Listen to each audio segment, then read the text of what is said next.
Okay, salamat po. Good morning po sa ating lahat. Good morning! Please open your Bibles with me in the book of Matthew chapter 18 verse 21 to 35.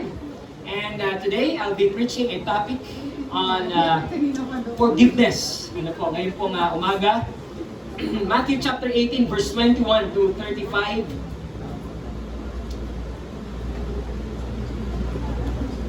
Matthew chapter 18 verse 21 to 35. Say amen kung dyan na po ang lahat. Amen? 21 to 35, let's all together read. Again, ano po ito pong passage nito. This time ay sabay-sabay po tayo from verse 21 up to verse 35. Verse 21, then Peter, all together ready now, begin. Then Peter came up and said to him, Lord, how often will my brother sin against me, and I forgive him? As many as 7 times? Jesus said to him, I do not say to you 7 times, but 70 times 7, 77 times. Therefore, the kingdom of heaven may be compared to a king who wished to settle accounts with his servants. When he began to settle, one was brought to him who owed him 10,000 talents. And since he could not pay, his master ordered him to be sold with his wife and children and all that he had, and payment to be made. So the servant fell on his knees, imploring him, have patience with me, and I will pay you everything. And out of pity for him, the master of that servant released him and forgave him the debt. But when that same servant went out, he found one of his fellow servants who owed him 100 denarii, and seizing him, he began to choke him, saying, pay what you owe. So his fellow servant fell down and pleaded with him, have patience with me, and I will pay you. He refused and went and put him in prison until he should pay the debt.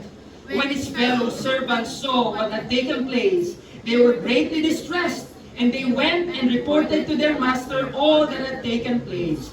Then his master summoned him and said to him, you wicked servant, I forgave you all that I left because you pleaded with me. And you should not have had mercy on your fellow servant, as I had mercy on you. And in his anger, the master delivered him to the jailers until he should pay all his debt.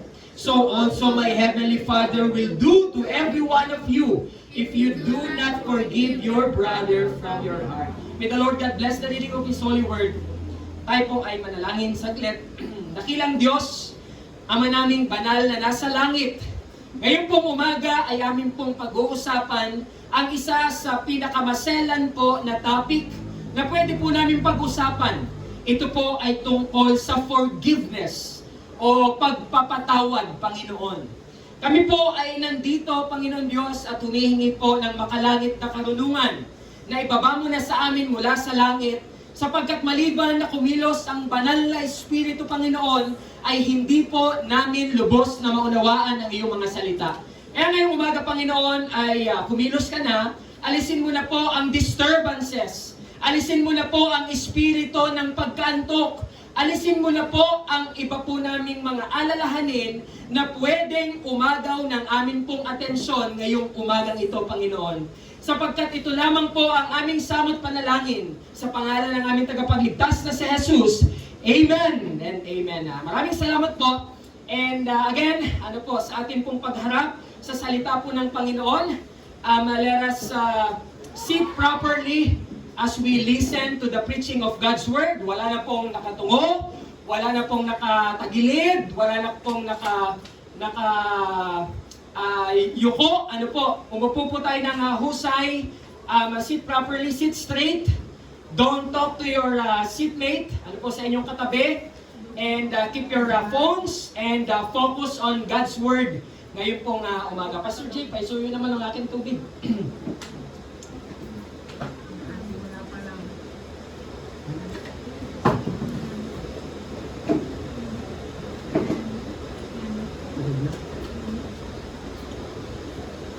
Good morning po sa ating lahat. Good morning! Good morning!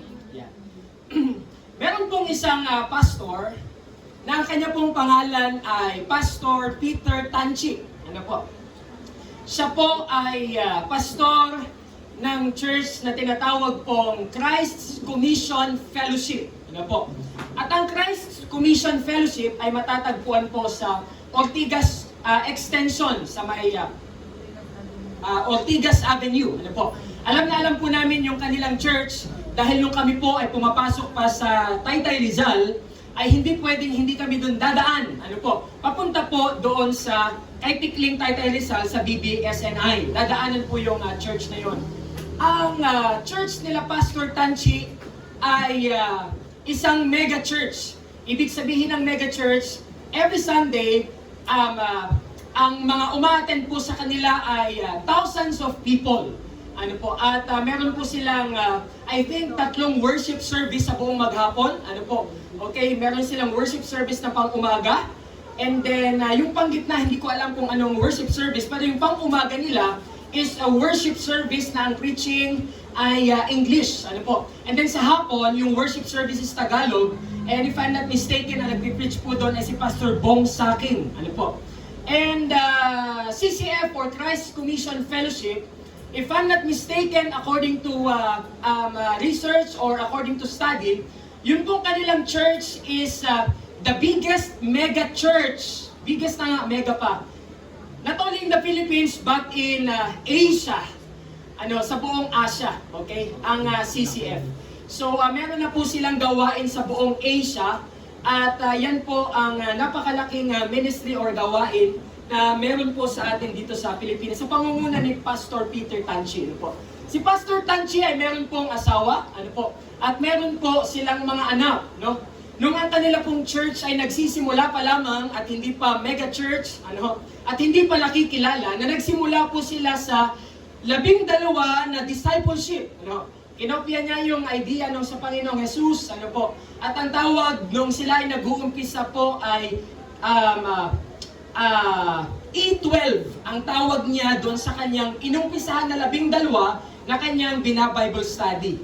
Okay? So, siya po ay may asawa at meron po siyang mga anak na nung mga panahon na yon na nagsisimula ng gawain, ay mga bata pa yung kanilang mga anak. Isang gabi na sila ng kanya pong asawa ay umalis papunta ng Makati. That is a long travel kasi sila po ay taga-Antipolo. At sila po ay nag-travel to Makati dahil meron po silang schedule ng Bible study. Gabi na at hindi pa sila nakakauwi. Marahil ay napasarap si pastor ng kanya pong pagtuturo ng Bible study. Naiwan yung kanya pong mga anak doon po sa bahay nila sa Antipolo. Isa sa kanyang mga anak, ang pangalan po ay Joy Tanchi. Sa kasalukuyan ay meron na din po siyang asawa at mga anak na sila pong buong pamilya ay naglilingkod na din po sa Panginoong Diyos.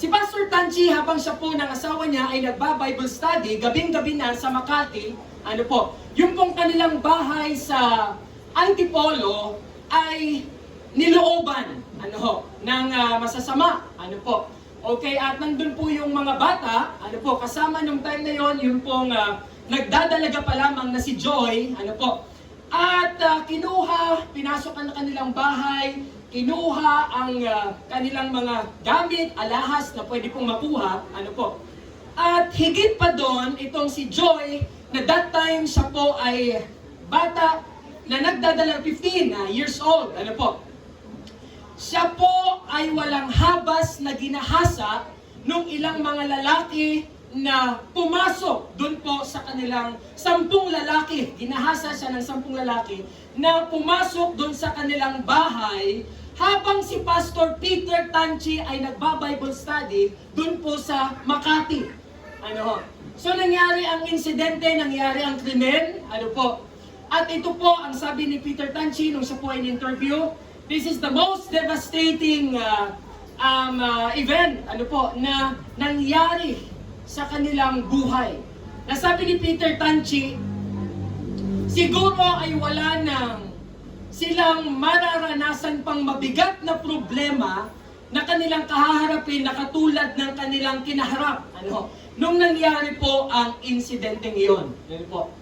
So si Pastor Peter Tanchi, bilang tatay, una, sa kanyang mga anak at sa kanyang anak na ginahasa, At bilang pastor ng isang simbahan na nagsisimula pa lamang, at bilang tao ay hindi niya maiwasan na siya ay magtanong, na siya ay mag-isip, na siya naman ay naglilingkod sa Panginoon, nagtatapat, ginagawa ang kanyang kalooban, and yet mangyayari ang bagay pong ito. Ano? So sa madaling sabi, and to make it short, si Pastor Peter Tanchi is still the lead pastor of the church, CCF. Ibig sabihin, hindi po siya tumalikod sa kanyang pananawagan ng kanyang pagpapastor, at yun po kanyang anak na si Joy na ginahasa habang siya ay nagba-Bible study. Ano po, katulad ng sinabi ko sa inyo, ay meron na din pong mga anak ngayon, meron na din pong asawa, at ngayon po sa kasalukuyan ay naglilingkod na din po sa Panginoon. At sa interview po sa kanya kay Miss Joy, kay Joy, ano nga apelyido na ngayon na? Mendoza, ano po, kay Mrs. Mendoza na, ano po. At nung siya po ay tinanong tungkol po sa bagay pong yon, ano po na pangyayari, ay ano ang kanyang masasabi? Ano? Tinanong siya kung natatandaan pa ba niya yung mga muka noong mga taong gumawa sa kanya noon, sa kanila noon. Ano? Ang sabi ni Joy ay tandang-tanda pa niya yung mga muka. Ano? At sabi ni Joy, kung minsan nga daw ay nakakasalubong pa niya. Pero ang sabi ni Joy, dahil ang bagay na kanilang ginawa sa akin ay sinettle ko na sa Diyos. Pinatawad ko na sila, at ang sabi ni Joy, kahit ngayon, kaya kong sabihin, kaya kong tingnan mata sa mata yung mga lalaki na yon na gumawa sa akin ng masama. Bakit po? Sabi niya, dahil binigyan ako ng Panginoon ng kakayanan na magpatawad. Dahilan, ano po, ang pinakadahilan na siya ay nagpatawad, ang sabi niya, dahil siya din lamang po ay kinaawaan at tinatawad din lamang po ng Panginoong Diyos. Tinanong siya kung nung time bang yon, silang pamilya ay nag-usap-usap para magsampa ng kaso, para maghabla, magdemanda, at ipakulong. Humingi ng hustisya para sa bagay na yung nangyari. Sabi niya, sila ay nag-usap-usap na pamilya, at ang kanilang napagkasunduan ay kanila na lamang patatawarin yung gumawa ng ganong klaseng karumal-dumal na bagay sa kanilang pamilya. So wala nang habla na nangyari. Hindi na nila nireport pa sa kung anumang husgado para habulin pa nila yung justice para dun sa bagay na yun na nangyari.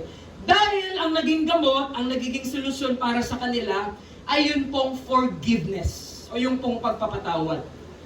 And that devastating event sa kanila pong buhay ay binaligtad ng Panginoon na sa kasalukuyan, ito po ay naging isa ng magandang patutuo, ano po, sa buhay ng kanilang pamilya at sa iglesia na kanila pong kinabibilangan. The reason kung bakit po marami ang sumisimba dun sa CCF, thousands of people, ay dahil po dun sa mga powerful na mga testimony. Specifically yung testimony po ni Mrs. Mendoza dun sa bagay na nangyari po sa kanila.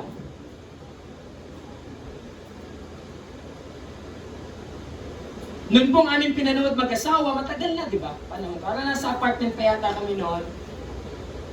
Parang dinocument, meron documentary, merong pagsasadula nung kung ano ang nangyari. I still remember. Sabi namin mag-asawa, kung darating tayo sa punto na gano'n, can we forgive?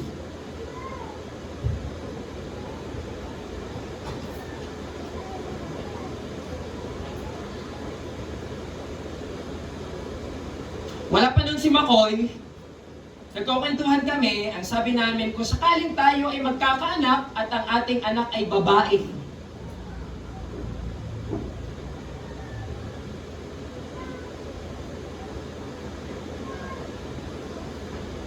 wala tayong ginagawang masama, tayo ay naglilingkod, tinutupad ang kalooban ng Diyos, kung sakaling mangyari yun, at pahintulutan ng Panginoon, the question is, can we forgive?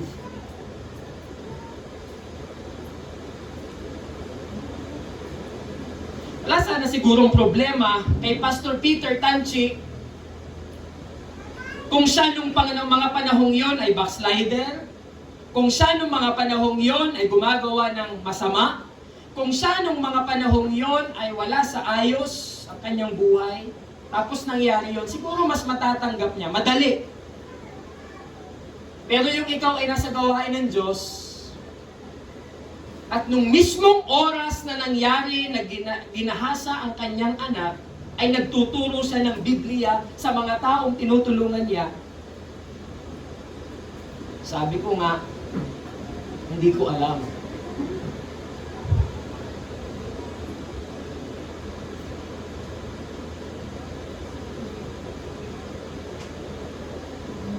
Kaya sabi ko po kanina, ang topic ng forgiveness, ito po ay isa sa mga pinakamaselan, ito po ay isa sa mga pinakamabigat na usapin na pwede po nating pag-usapan.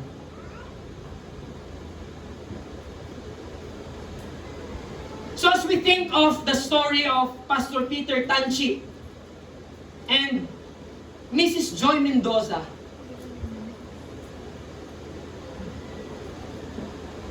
isipin niyo po yung mga personal na issue ninyo sa inyong buhay. Gaano ba kabigat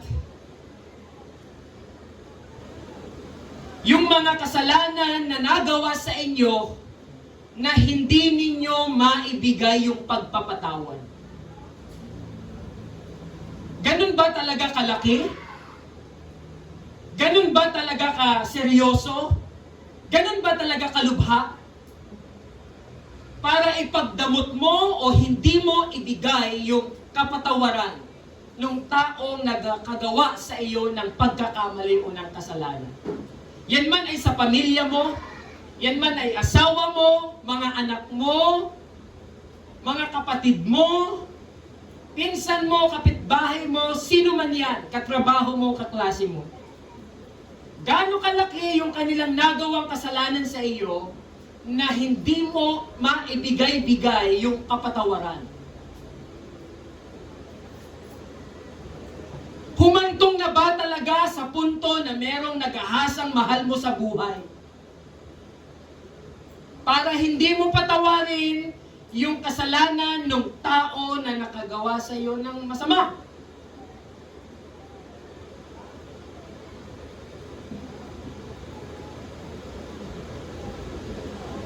This morning, the Bible has a definition of what forgiveness is all about. Ang sabi po ng Biblia, forgiveness in the Bible is a release. It is a dismissal of something. When we say release, ito po ay hinayaan, pinalaya.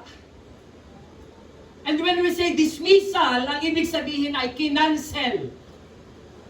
Isang bagay na dapat ay ipataw, isang bagay na dapat ay ibigay, subalit dinismiss, nirelease. At ang sabi po dito, the forgiveness we have in Christ involves the release of sinners from God's just penalty and the complete dismissal of all charges against us. If we think of forgiveness biblically, ang forgiveness po ng Biblia, ang ibig sabihin po ay release, pinalaya, or dismissal, ang ibig sabihin ay kinansel. At ang sabi dito, ang kapatawaran na meron tayo kay Kristo, tayo po ay pinalaya. Tayo po ay nirelease. Tayo po ay pinawalang sala. At nung tayo po ay pinawalang sala, kinansel pa yun pong deserved na parusa na dapat nating maranasan, yun po ang impyerno. Amen? Kaya pag ating uunawain yung forgiveness ng Diyos sa atin ay grabe. Pinatawad tayo on the basis of what Christ has done on the cross of Calvary. Nung ating naunawaan yung gospel, ang sabi doon, we are declared righteous.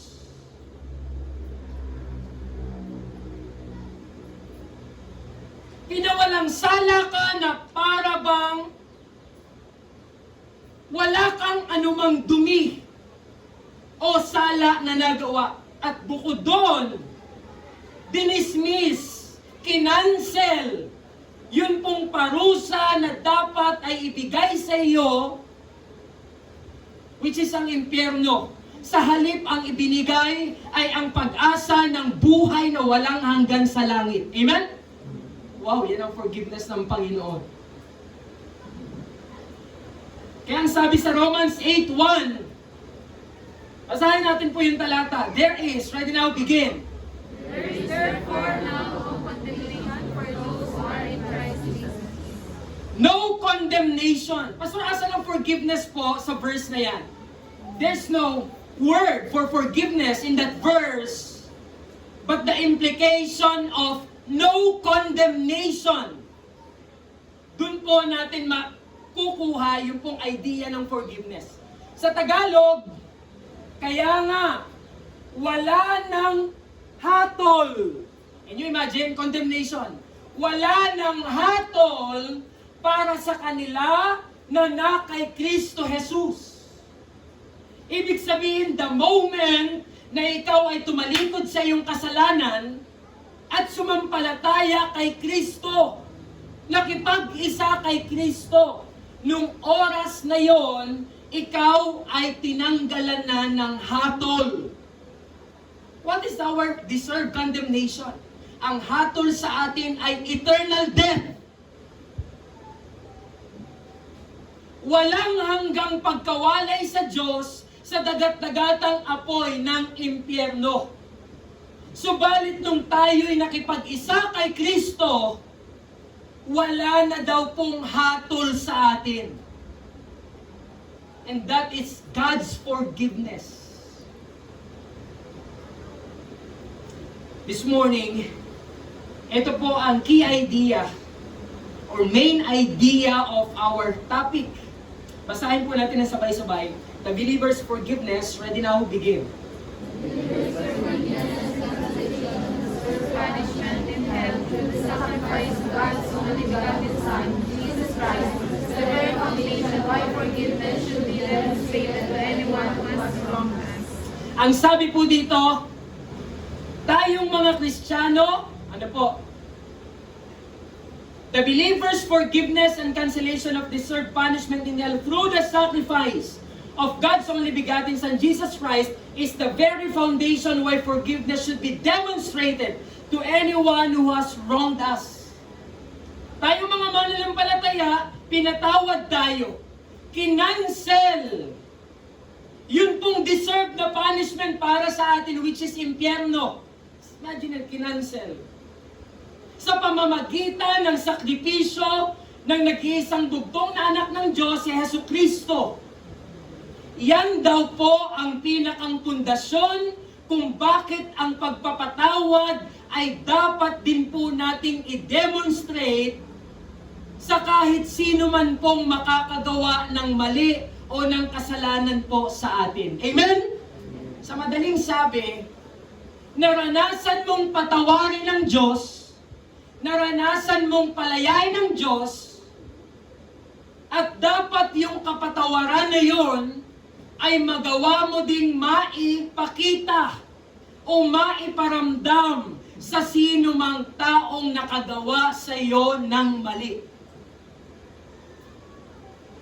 Going back to the story of Pastor Peter Tanchi, nung siya po ay in-interview tungkol po dun sa karahasan na nangyari sa kanilang pamilya, ang sabi niya, nagawa naming magpatawad, hindi dahil kakayanan namin yun. yung kakayanan namin na magpatawad ay galing sa Diyos, nagawa namin yon dahil ginawa din sa amin ng Diyos. Amen? And that is also what is expected of us, mga mananampalataya.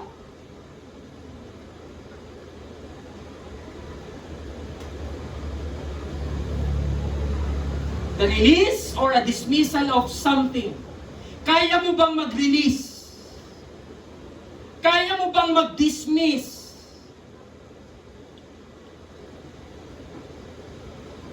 Ng isang bagay dun sa tao na nakagawa ng mali sa iyo.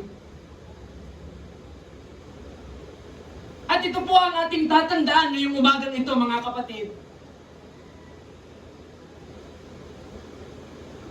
Ang meron lang na kakayanan na mag-demonstrate ng ganong klaseng forgiveness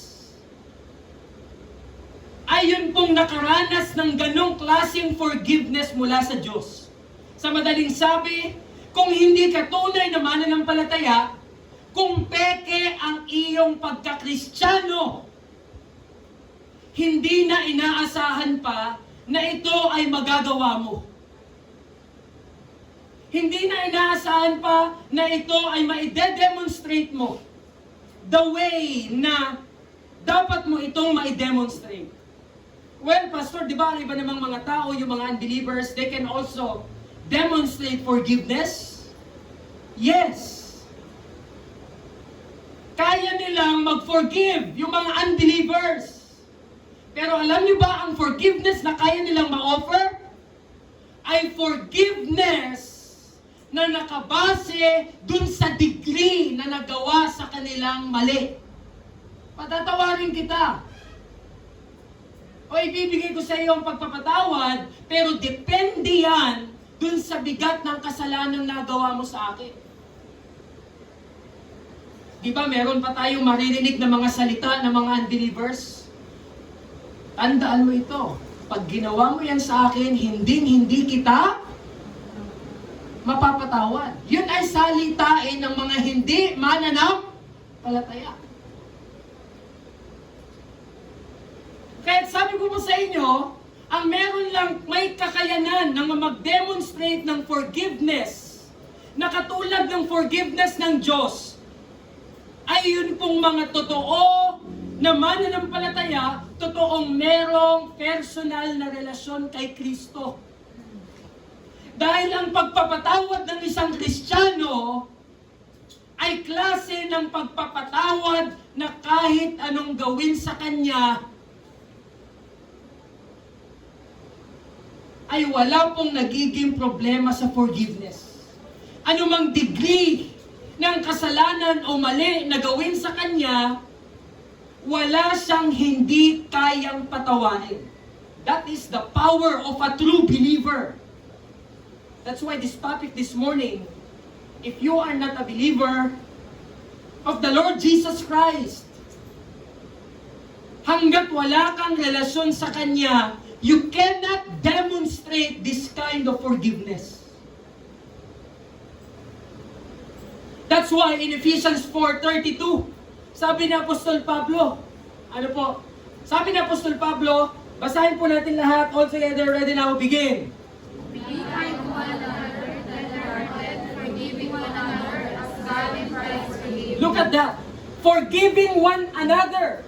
Inyong patawarin ng isa't isa. Bakit yan sinabi ni Apostol Pablo? Dahil si Apostol Pablo naniniwala siya na ang mga mananampalataya ay merong kakayanan na magpatawad dahil bakit po? As God in Christ forgave you.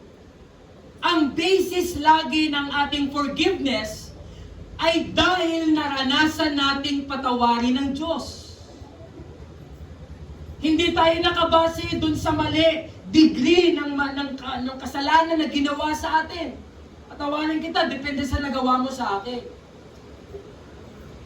Pero ang sabi dito ni Apostol Pablo, ang ating pong forgiveness is as God in Christ forgave you. This morning, just two things I'd like to discuss. Number one, the challenges of forgiveness. And the question to ask this morning is, why is it hard to forgive? And then in our second point, we'll be talking about the blessings of forgiveness. Why forgiveness is worth it. Una, the challenges of forgiveness. And then the question is, why is it hard to forgive? Bakit nga ba napakahirap mang magpatawad? Ano ang mga challenges na hinaharap po nito?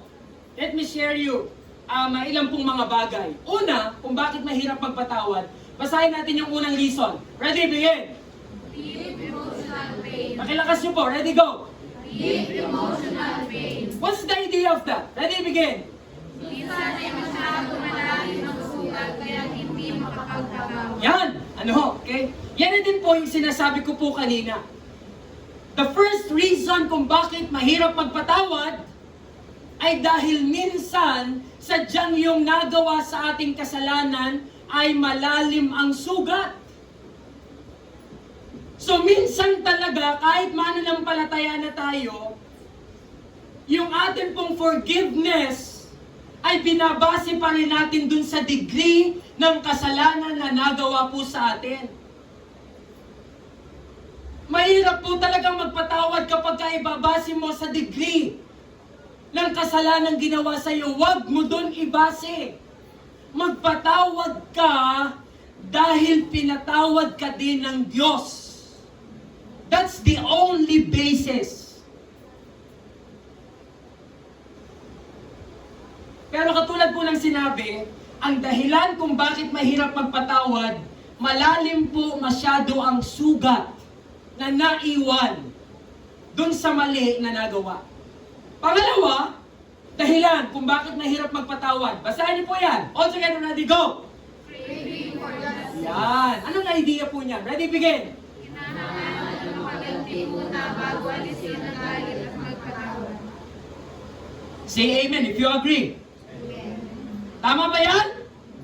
Right? Yan.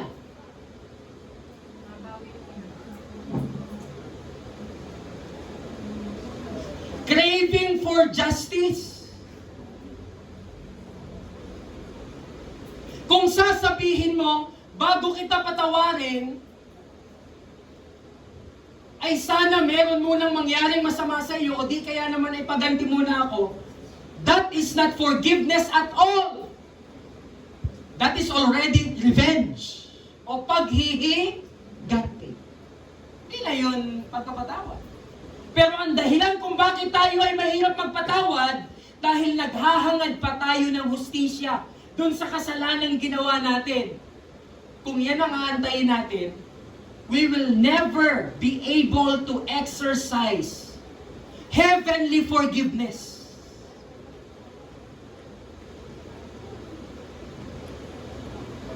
Kaya minsan nilalagay natin sa ating isipan, masaya na ako kapag yung taong nakagawa sa akin ng maling yon, siya ay malugi, masira ang kanyang pamilya.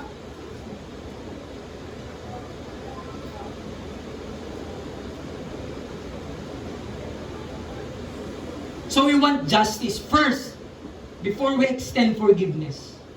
Kaya po, mahirap ang magpatawad. Pangatlo, basahin po natin, para may naglalaro ng basketball po doon.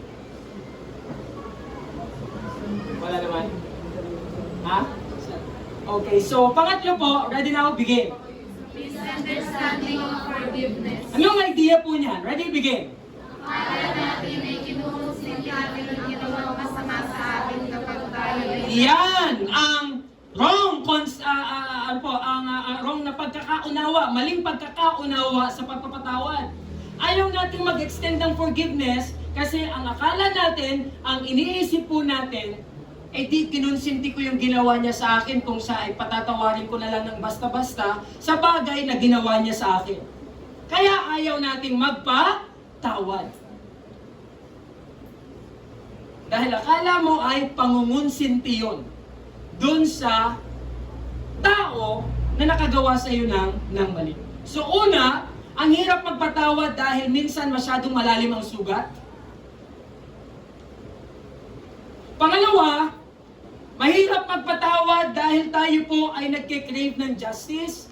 Naghahangad muna tayo ng hustisya o panghihiganti bago natin masabi na parang tapos na tayo dun sa taong yon. At pangatlo, ang sabi po dyan, misunderstanding of forgiveness.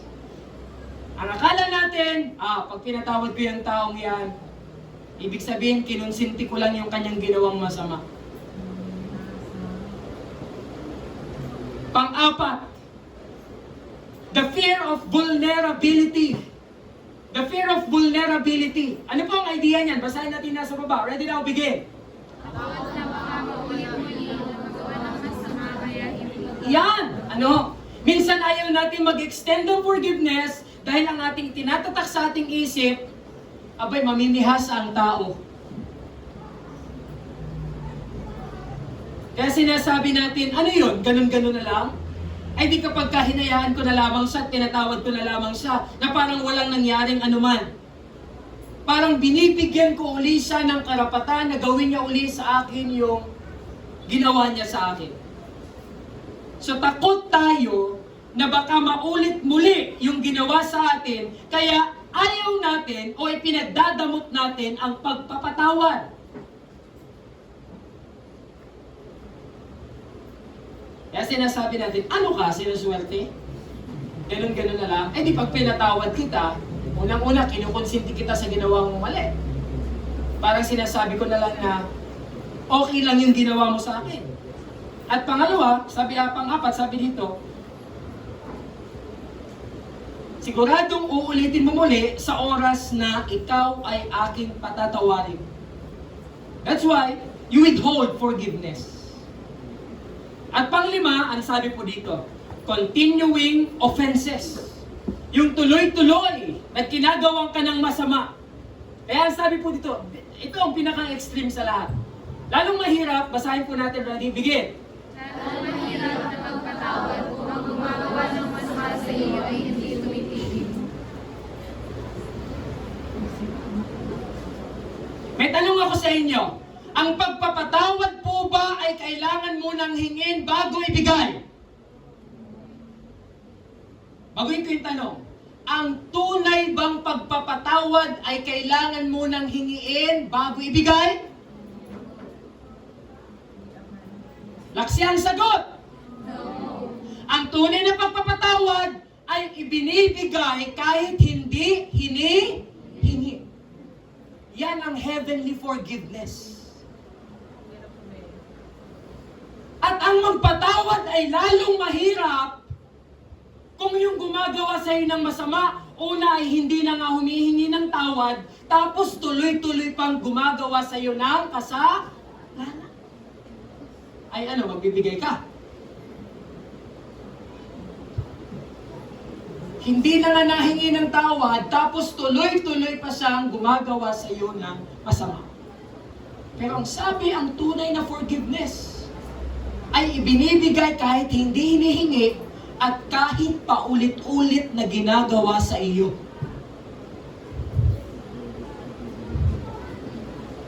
Ulitin ko po yun.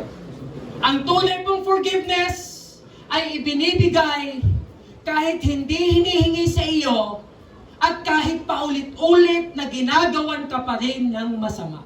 At yan ang isang dahilan kung bakit mahirap gawin ang pagpapatawad.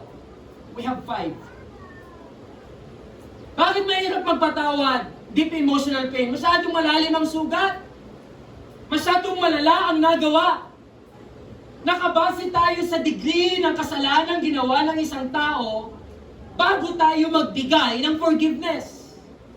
Pangalawa, craving for justice. Bago kita patawarin, maghihintay muna ako ng karma mo. Although we don't believe in karma, pero that's the idea.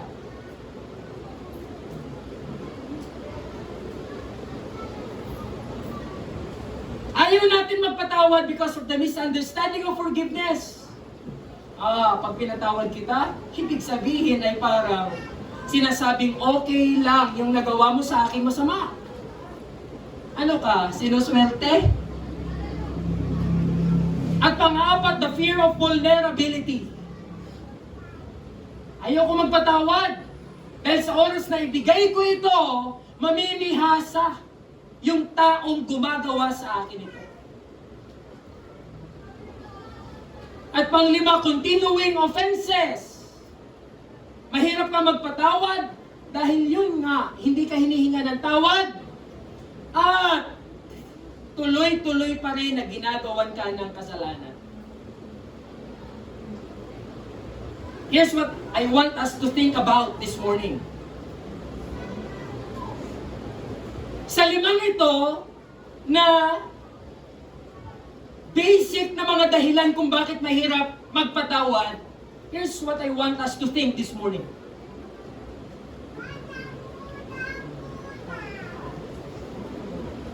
Paano kaya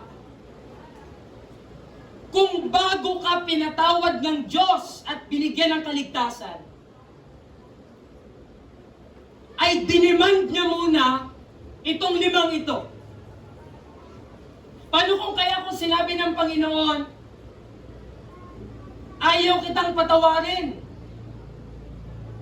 Dahil pagkasilang mo, wala ka ng ibang ginawa sa buhay mo kundi ang kasalanan hanggang lumaki ka. So bakit kita patatawarin?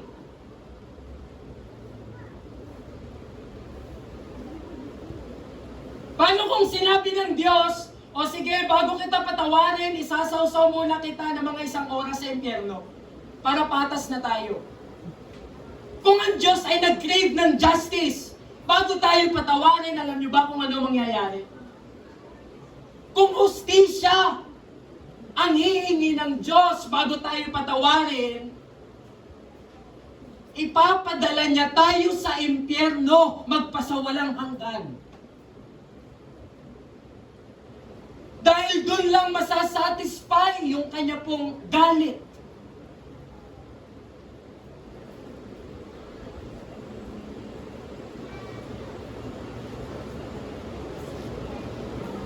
Paano kung sinabi ng Diyos, hindi kita patatawarin at ililigtas?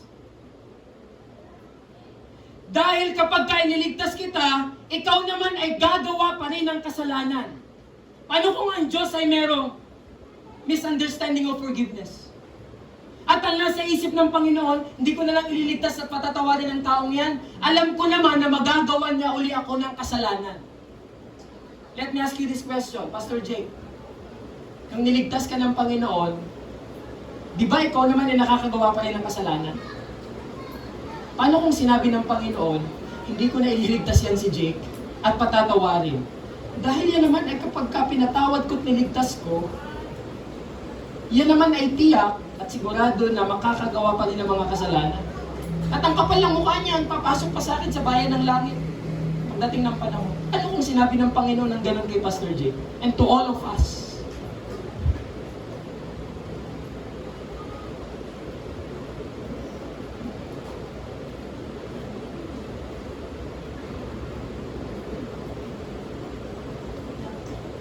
Paano kung ang Panginoon ay merong deep emotional pain, craving for justice, misunderstanding of forgiveness, fear of vulnerability, and continuing offenses on our part? Nararamdaman niya yung continuing offenses on our part. Paano kung ang Panginoon ay meron itong lahat?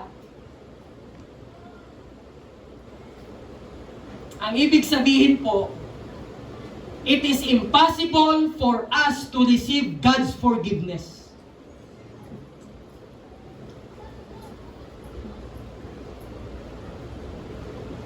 Pero salamat sa Panginoon, wala siyang deep emotional pain. Although serious yung mga kasalanang nagawa natin, pero sabi nga ng awit ni Ate Manex, walang kasalanan, anumang lalim na hindi kayang patawarin ng Panginoon. Amen?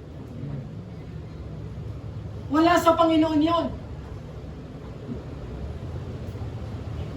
Salamat na lamang sapagkat ang Panginoon hindi siya nag-crave ng justice. Because if that is the case, He would have sent us to hell for eternity.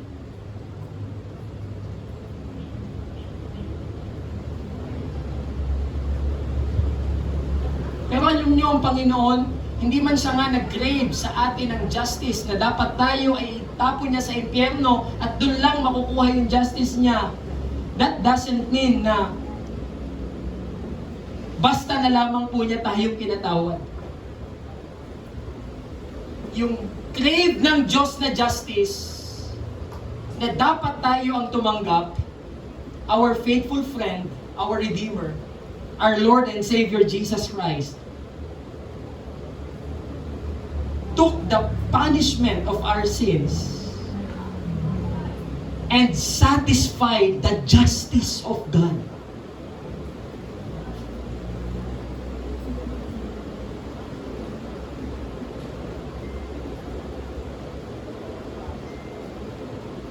Salamat na lang dahil kahit alam ng Diyos na tayo ay makakagawa pa uli ng mga kasalanan, sa oras na tayo ay gawin niya ng anak o maligtas na, still binigay niya yung forgiveness na yon.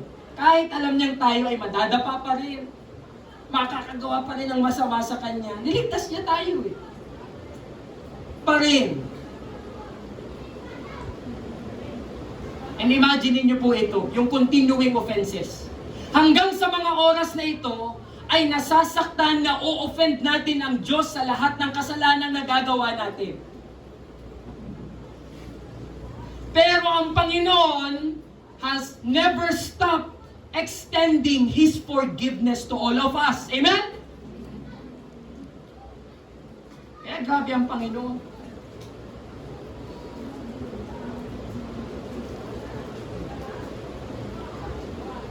Second this morning, the blessings of forgiveness. Totoong mahirap ang magpatawad. Ang i-extend ito sa ibang mga tao, mahirap po yun.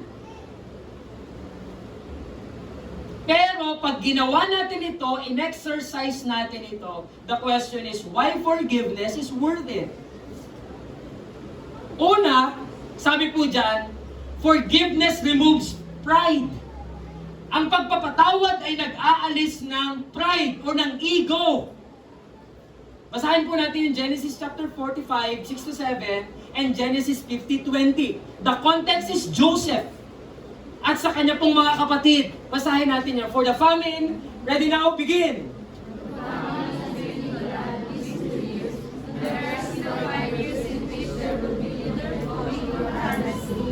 God sent me before you to preserve for you a remnant in the earth and to keep you alive by a great deliverance. Noong time na yan, ano po, yan na, Joseph at magkakapatid. Anong sabi ni Joseph sa kanyang mga kapatid? Nandiyan na ang famine. 2 taon na at meron pang natitirang 5 taon pa na taggutom. Ang sabi ni Joseph sa kanyang mga kapatid, sinugo ako ng Diyos para sa inyo, para i-preserve ang inyong lahi. Sino yung kanyang sinasabihan dyan? Yung mga kapatid niya, na nainggit sa kanya, pinagtangkaan siyang patayin, at ibinenta siya sa isang mangangalakal papunta ng bansang Egypt. Ang sabi niya, diyan, sinugo ako ng Diyos sa inyo para buhayin pa rin kayo. Genesis 50:20. Ito na. Yung mga kapatid ni Joseph nag-iisip, ala, patay na yung tatay namin na si Jacob. Baka itong kapatid naming bunso na si Joseph, isipin niya siya ay maghiganti sa amin. Pero anong sabi ni Joseph sa kanila? Ano ang reply? Genesis 50:20. As for you, ready now, begin. As for you, you meant it against me, but God meant it for good, to bring it about that many people should be kept alive As they are today. Sabi ni Joseph sa kanyang mga kapatid, huwag kayong mag-isip ng ganyan, hindi ako maghihiganti. Para sa inyo, ginawa niyo ako ng masama. Pero ang lahat ng mga kasamaang yon, God meant it for good. Pinaglakip-lakip ng Panginoon lahat ng mga masamang nangyari para sa ikabubuti nating lahat. So wala ang salitang forgiveness sa mga talatang iyan, but it is implied dun sa attitude, sa character na meron si Jose. Kung ang ipinairal ni Joseph ay yung kanya pong pride, wala pong mangyayaring forgiveness. Kaya ang sabi po dito, forgiveness removes pride. Pag nagpatawad ka, parang huhugasan ito o aalisin ito, sasabunin ito yung ego na meron ka sa iyong puso. Pangalawa, forgiveness shows mercy. When you forgive, ikaw ay nagde-demonstrate ng awa dun sa taong nakagawa sa iyo ng masama. Kaya't awa ang nasa isip mo, hindi pangungunsinti. Hindi mo pinatawad dahil kinukonsinti mo yung ginawang mali nung tao sa iyo. Pinatawad mo dahil naaawa ka dun sa taong iyon. And that is the real essence of forgiveness. Ikaw ang nagawa ng kasalanan, pero ikaw pa ang naaawa dun sa taong gumawa sa iyo ng mali. Colossians 3:13. Bearing with one another all together now. Ready, begin? Bearing with one another, and if one has a complaint against another, forgiving each other as the Lord has forgiven you, so you also must. Yan! Inulit na naman ni Apostol Pablo, forgive! Mga mananampalataya ito, na marahil ay meron pong mga conflict sa loob ng iglesia, kaya ang sabi niya, forgive! As the Lord has forgiven you. Tanyo pa ulit-ulit sa Apostol Pablo, ang basis ng forgiveness ay dun sa forgiveness na pinag-ranas o binigay ng Panginoon sa iyo. Hindi sa kung ano man. Kaya nagpapatawad ka, hindi dahil kinukonsinti mo yung mali na nagawa sa iyo. Nagpapatawad ka dahil naaawa ka dun sa taong nakagawa ng mali sa iyo. Letter C, or third, forgiveness restores joy. Ang pagpapatawad ay nakakapagpanumbalik ng kaligayahan. Luke chapter 15 verse 20 to 24, the context is the parable of the prodigal son. Basahin natin yung mga talata all together now. And he arose. Ready, begin. And he arose and came to his father. But while he was still a long way off, His father saw him and felt compassion, and ran and embraced him and kissed him. And his son said to him, Father, I have sinned against heaven and before you. I am no longer worthy to be called your son.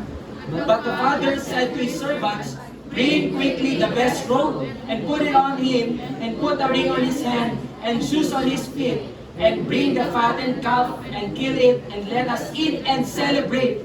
For this my son was dead, and is alive again. He was lost, and is found. And they began to celebrate. Wow! The parable of the prodigal son. Yung alibughang anak, buhay pa yung kanyang tatay. Akin na yung mana ko. Ang bait ng tatay, binigay. Nung ibinigay na sa kanya, siya ay nagpakalayo sa isang lugar na napakalayo. At habang malayo, inilustay niya ang lahat ng mga kayamanan na bahagi niya dun sa yaman ng kanyang ama. At nung wala na, ang sabi doon, siya ay naghirap na, to the point na sabi doon ay kumain na siya ng mga pagkain ng baboy. Dahil walang-wala na siya, dahil lumayo siya sa kanyang ama. Ang sabi doon sa mga una pang mga verse pa dyan, sabi niya, he thought to himself, nung ako ay nasa piling pa ng aking ama, hindi ko nararanasan ang mga paghihirap na ito. Kaya ang sabi ng prodigal son, I will come back. Ano po? Babalik ako. At ang sabi niya sa kanyang isip, pag ako ay babalik, hindi na ako tatawagin ng anak, kundi ako na lamang ay magiging isang alipin, basta't makapanumbalik ako. Kaya ang sabi niya, nung siya ay bumalik po doon sa kanyang ama, hindi pa sila didikit, malayo pa, ang sabi doon sa talata, kita na siya nung kanyang tatay. At nung sila po ay nagpanagpo ng kanilang paningin, ang sabi po doon, hindi po yung bata na matigas ang ulo ang tumakbo doon sa tatay. Yung tatay ang tumakbo doon sa anak. At ang sabi ng anak, hindi na po ako karapat-dapat pa na maging anak ninyo. Ako na lamang po ay magiging alipin. Ang sabi ng tatay, hindi. Ang sabi sa kanya, mga servants, bihisan siya ng robe. isuot sa kanyang singsing. Lagyan siya ng panyapak sa kanyang paa. Maggatay ng mga matatabang mga baka, patayin ito, tayo ay kumain at magdiwang. Dahil ang aking anak na namatay ay nabuhay muli. Siya ay nawala at siya ay natagpuan. Tayo ay magdiwang. So forgiveness restores joy. There was celebration between the father and the lost son nung yung pong ama ay nagpatawad sa kanyang anak. Tandaan po natin ito, hanggat walang pagpapatawad ay wala pong kagalakan. Amen?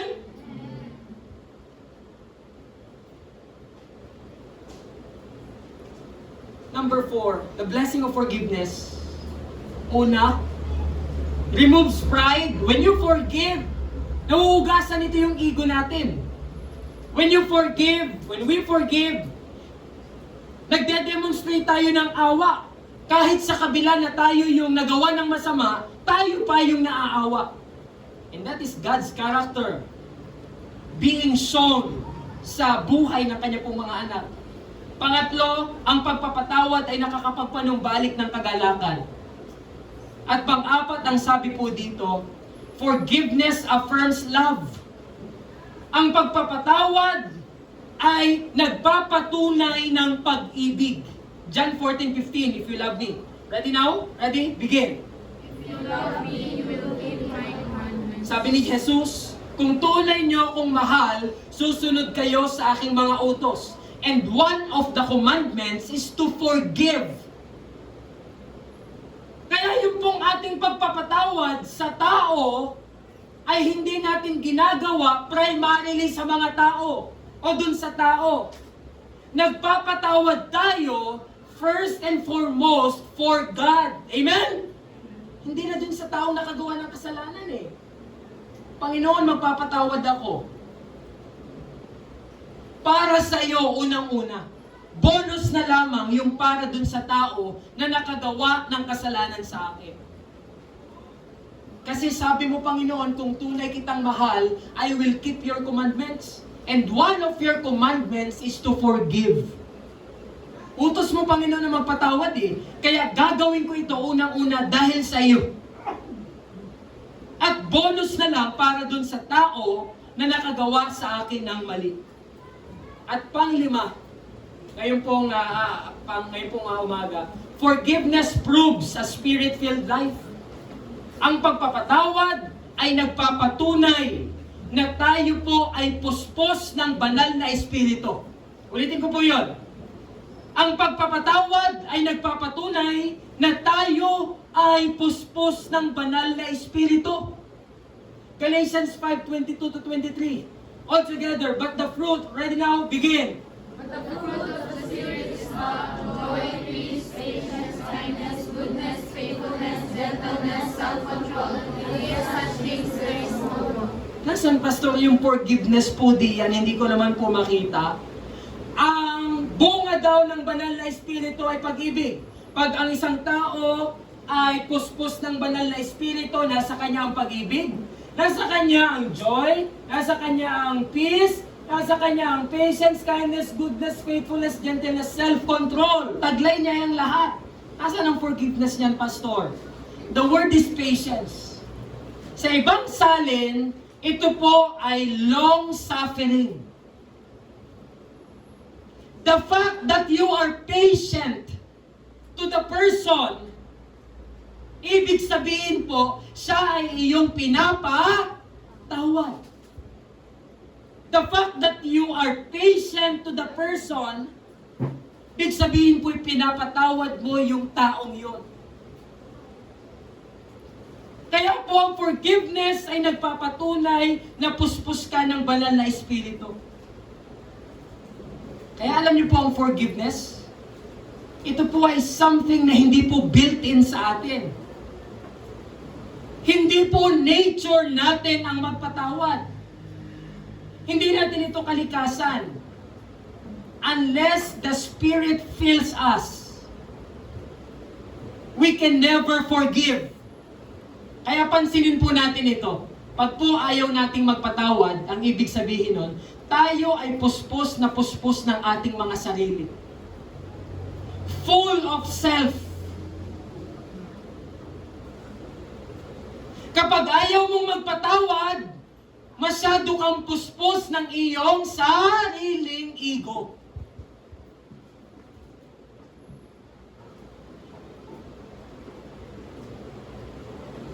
At dun sa mga panahon na ikaw ay nagpapatawad, ikaw ay puspos ng banal na Espiritu.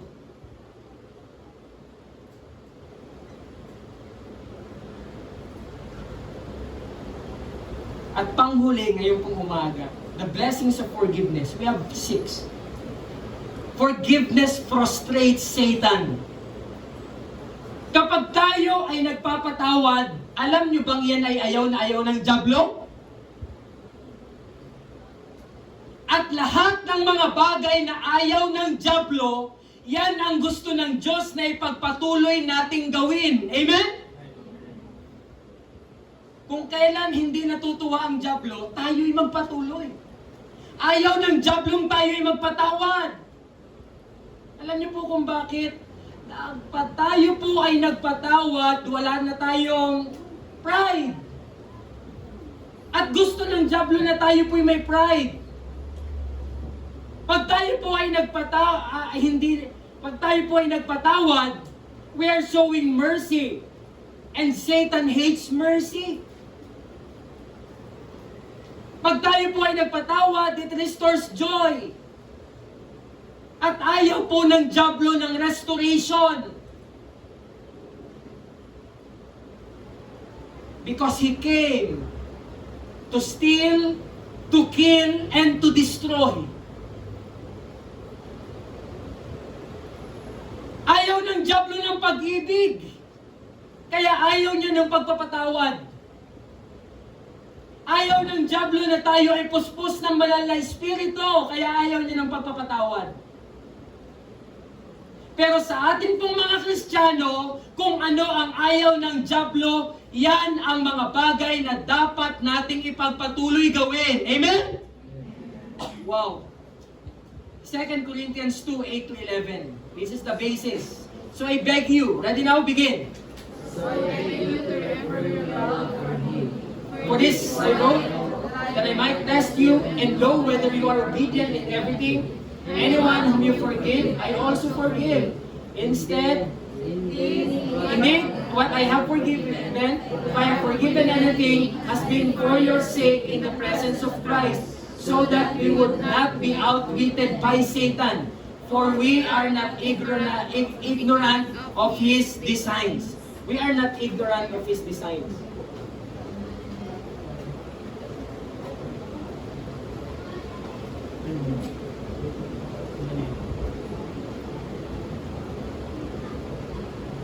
Ano po ang context nito? This is 2 Corinthians. 1 Corinthians, ewan po doon sinulat si Apostol Pablo na meron pong sexual immorality sa Corinthian church.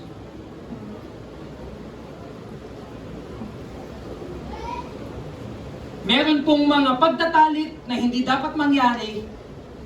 At yun po ay dinil ni Apostle Paul in the book of 1 Corinthians.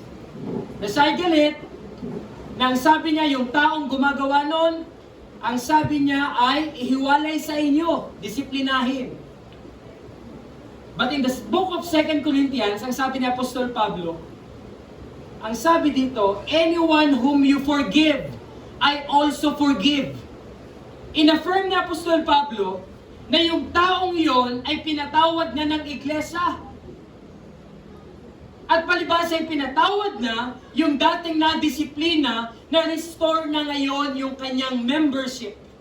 Yung nakakumit ng sexual immorality. Kaya ang sabi ni Apostol Pablo, indeed, what I have forgiven, if I have forgiven anything, has been for your sake in the presence of Christ. So that we would not be outwitted by Satan. Sabi ni Apostol Pablo, alam nating ayaw ng dyablo ang magpatawad. We are not ignorant of his designs, of his schemes. Isa sa mga tactics ng dyablo ay gagamitin niya yung atin pong unforgiveness para patuloy niyang sirain ang iglesia. Ang dyablo ay patuloy na nagtatanim ng hindi pagpapatawad sa isip at puso po natin dahil yon ang paraan para kanya pong sirain ang iglesia. That is why when we forgive, it frustrates Satan. And if Satan is frustrated, then we are doing good. We are doing the right thing. Dahil lahat ng kinapofrustrate ni Satan, siya naman pong kinatutuwa ng ating pong Panginoon. At ang isa po dito ay ang pagpapatawad. So we have 6 here. When we forgive, nahuhugasan ito ang pride. When we forgive, nagpapakita tayo ng awa. Kahit tayo nagawa ng mali, tayo pa yung maaawa doon sa taong gumawa sa atin ng mali. When we forgive, nare-restore ang joy. Nare-restore ang kagalakan. Totoo ito kahit sa mga pamilya. Tingnan niyo po sa mga family kapag kami mga away ng magkakapatid. Hanggat walang forgiveness, walang joy sa family. That is also true sa ating pong buhay sa Panginoon at sa atin po dito sa iglesia. Forgiveness affirms love. Pag tayo po'y nagpatawad, kinukumpirma natin na may pag-ibig tayo sa Panginoon. Pag tayo'y nagpapatawad, ibig sabihin tayo'y puspos ng Espiritu. At pag tayo po ay nagpapatawad, yan po ang lubhang ikinalulungkot ng dyablo na ayaw po niyang gawin po natin. Now our conclusion ngayon pong umaga. Basahin po natin ito. Forgiveness brings, ready now, begin. Forgiveness brings glory to God, peace to the offended, humility to the offender, unity to the church, restoration to broken relationships, and gives Satan. Ano daw po ang dulot ng forgiveness? Una, ang sabi dyan, ang pagpapatawad ay nakapagbibigay ng kaluwalhatian sa Diyos. Ang pagpapatawad ay nakakapagbigay ng kapayapaan dun po sa tao na na-offend, tao na saktan. Dahil hanggat hindi ka nagpapatawad, wala kang peace. Ang pagpapatawad ay nakapagbibigay ng humility dun sa naka-offend or dun sa offender. Dahil once na pinatawad na siya, iisipin niya na nakakahiya yung kanyang ginawang kasalanan. So it brings humility to the offender. Ang pagpapatawad ay nagbibigay po ng pagkakaisa sa iglesia. Ang mga members ng church na hindi marunong magpatawad, sila ang unang sisira ng iglesia. Amen?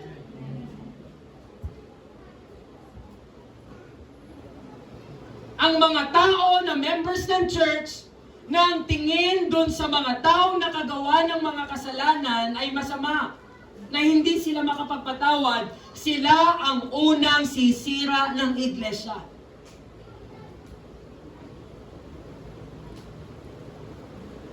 Pero ang pagpapatawad ay nagdudulot ng unity, ng pagkakaisa ng church. Tayo kasi ay tao at sadyang tayo ay makakagawa ng kasalanan kahit sa ating kapwa-kapatiran. Pero pag tayo ay laging nag-exercise ng forgiveness, na maintain po natin ang unity ng ating pong iglesia. At ang sabi po dito, forgiveness brings restoration to broken relationships. Kaya kung sino man po ang nandito ngayong umaga, ang iyo bang relasyon sa iyong asawa ay sira, wasak? Ang iyo bang relasyon sa iyong mga anak ay sira? Ang iyo bang relasyon sa iyong mga kapatid ay sira? Ang iyo bang relasyon sa iyong mga kasamaan sa iglesia ay sira? Ang sabi po dito, forgiveness brings restoration to broken relationships. Ang gamot ay nasa pagpapatawad. At ang sabi po dito, forgiveness brings defeat to Satan. Ang pagpapatawad po ay nagdadala ng pagkatalo, pagkadaig sa dyablo na ating pong pinakang kalaban at kaaway po dito. Ngayon pong umaga mga kapatid, the message is forgiveness. Why is it hard to forgive? Dahil ang sabi doon, hirap natin magpatawad kasi nakapokus tayo dun sa malalim na sugat na ginawa sa atin. Huwag tayo dun mag-focus.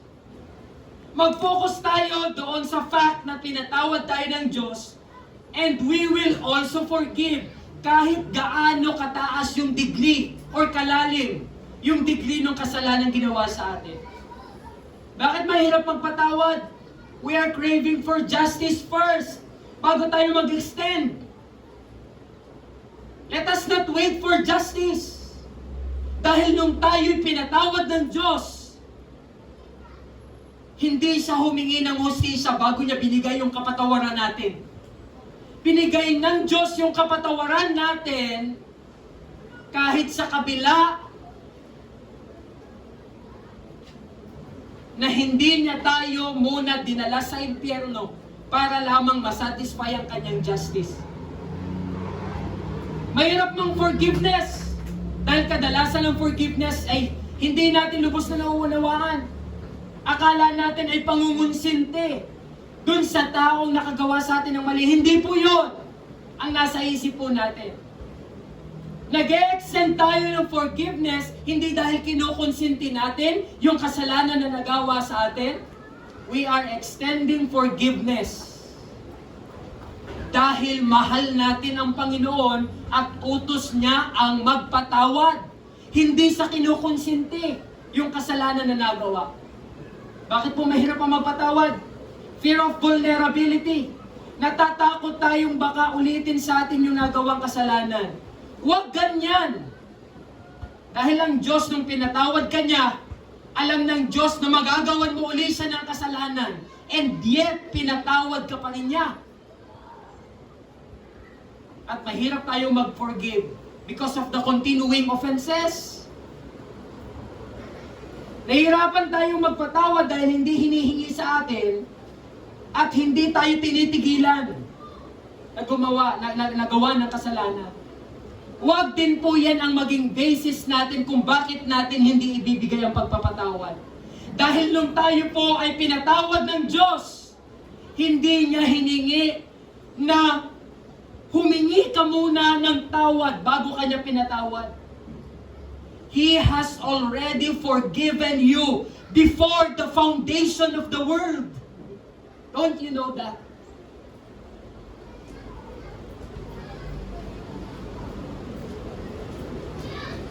Hindi mo hiningi yung kapatawaran sa Diyos, kaya't binigay niya.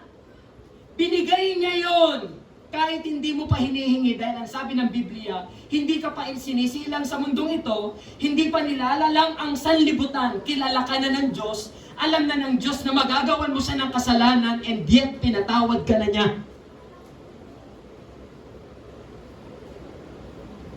Kaya kung magiging basihan mo, dahil ayaw kong mag-forgive, dahil hindi naman ako hinihinga ng tawad at tuloy-tuloy pa rin, huwag yan ang maging basis mo.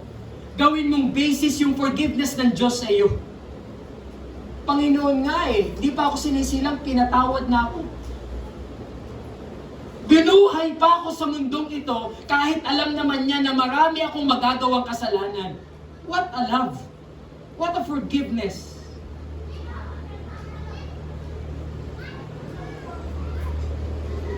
Oo nga't mahirap ang magpatawad. But there are 6 blessings of forgiveness. Kaya natin masasabi, forgiveness is worth it. Mura ang pride. Makikita sa atin yung kaawaan. Maayos sa mga relasyon, marirestore yung kagalakan. Makukumpirma ang pag-ibig.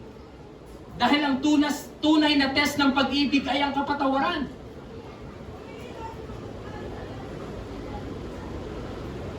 Makikita ang pagkapuspos ng banal na Espiritu when we forgive. And when we forgive, it frustrates Satan. Dahil yan ang isa sa mga pangunahing ayaw ng dyablo na i-exercise ng mga mananampalataya. When we forgive, we bring glory to God.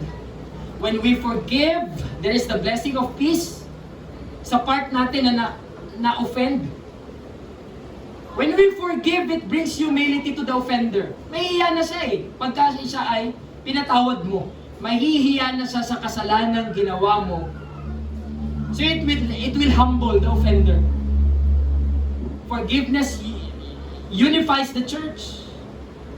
When we forgive, tumitibay ang pagkakaisa ng iglesia. When we forgive, nanunumbalik ang mga nasirang mga relasyon. When we forgive, Satan is defeated. Let us all bow down our heads, close our eyes this morning. Ako lang ang nakamulat.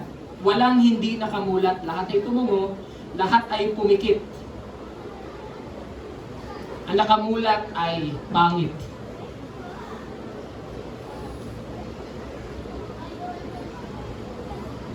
Ngayong umaga, think of the people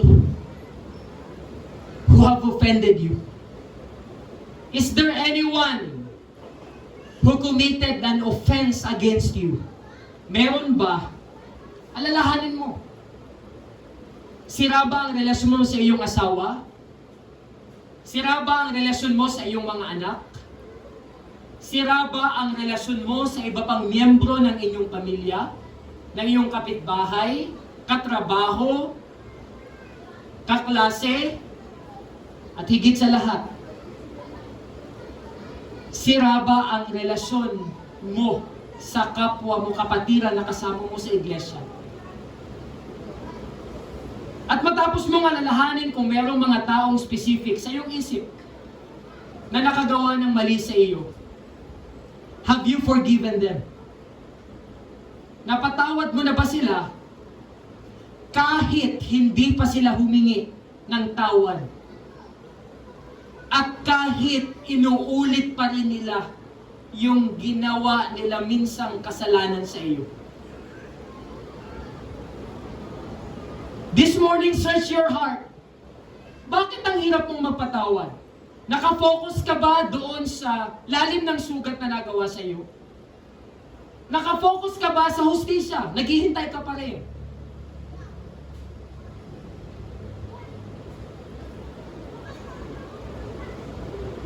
Iniisip mo bang pangungunsinti ang magpatawad?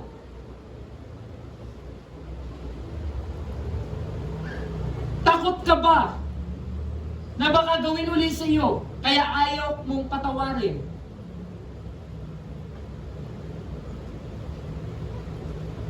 Ngayong umaga, kung meron kang unsettled issue sa buhay mo, ang sabi ng Biblia, ikaw na anak ng Diyos, walang paglilingkod mo ang tatanggapin ng Diyos kung meron ka pang hindi nase-settle na issue sa iyong buhay.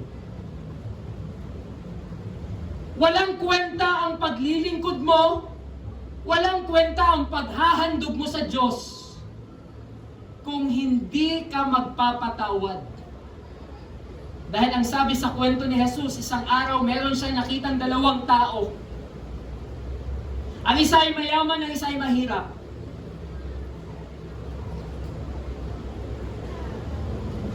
Naghandog. At ang sabi ng Panginoon, bago ka maghandog, pumunta ka muna sa iyong kapatid na nagkasala sa iyo at isettle mo muna ang iyong issue sa kanya bago ka bumalik dito at ihandog mo ang iyong handog. Kaya ngayong umaga, kapatid, alam mo ba na kung meron ka pa ring spirit of unforgiveness o espiritu ng hindi pagpapatawad, hindi tatanggapin ng Diyos ang anumang handog mo. So think of the people again. Meron ba? Kapitbahay mo? Kung sino man yan, settle that issue right now. Settle it.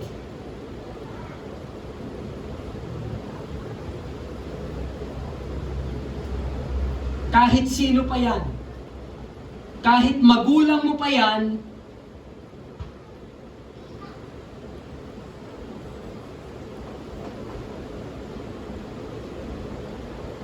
Dahil hanggat walang pagpapatawad ay walang tunay na kagalakan sa puso.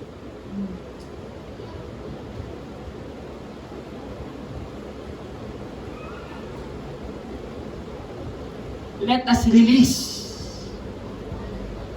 yung pong sama ng ating pong loob.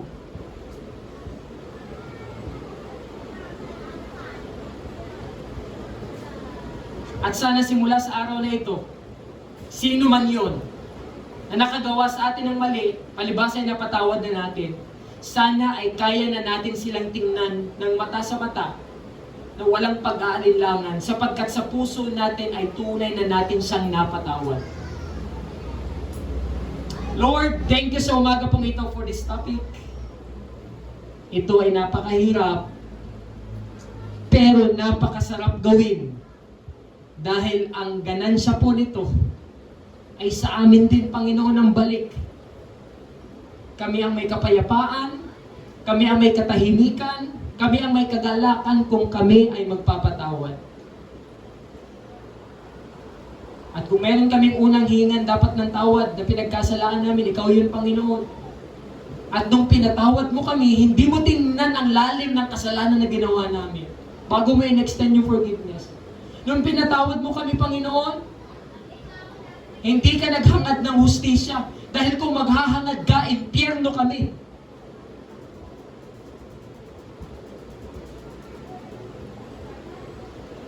At pinatawad mo kami, Panginoon, kahit sa kabila na alam mo na makakagawa pa ulit kami ng kasalanan. At ito po'y paulit-ulit pa. Kaya't yung uri ng forgiveness na meron ng Diyos mula sa langit, ang uri ng forgiveness na hinihiling naming magkaroon kami. Hindi po ang forgiveness na defined ng tao.